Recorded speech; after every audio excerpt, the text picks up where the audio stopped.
মাটিতে বসে খাবার মজাটাই আলাদা, তাই না? গত 15 থেকে 20 দিন আমি অসুস্থ ছিলাম, তাই আমার মুখে স্বাদটা চলে গেছে। স্বাদ ফিরিয়ে আনার জন্য আজকে আমি রান্না করছি খিচুড়ি, আর খিচুড়ির সাথে হবে ছতুর তরকারি। আজকে সোমবার, আমাদের বাড়িতে সম্পূর্ণ নিরামিষ হয়, তো আজকে বিনা পেঁয়াজ রসুন দিয়ে আমি আজকে ছতুর রান্না করব। ছতু যেহেতু মাটিতে জন্মায়, তো আমি এটাকে ভালো করে আগে থেকে ধুয়ে নিয়েছিলাম, আবার কেটে জলে দিয়ে দিচ্ছি। ছতুর তরকারিটা যাতে মাটি না হয়, এই ছতুর সাথে আমি মিক্স করছি একটা ঝিঙে।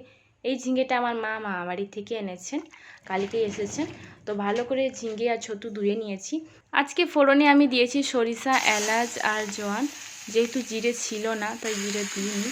এবার নুন দিয়ে ভালো করে ভেজে নিতে হবে এই ছতুটাকে।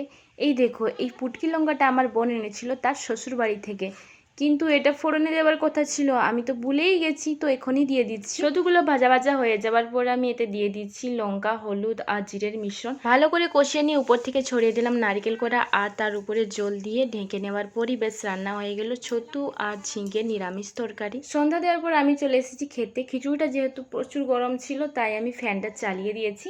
আর খিচুড়ির সাথে আমি নিয়েছি আমের আচার, লঙ্কা। খিচুড়ির প্রথম বাইটটা নিয়ে আমার মনে হলো যে এই তো আমার মুখের স্বাদ ফিরে এসেছে।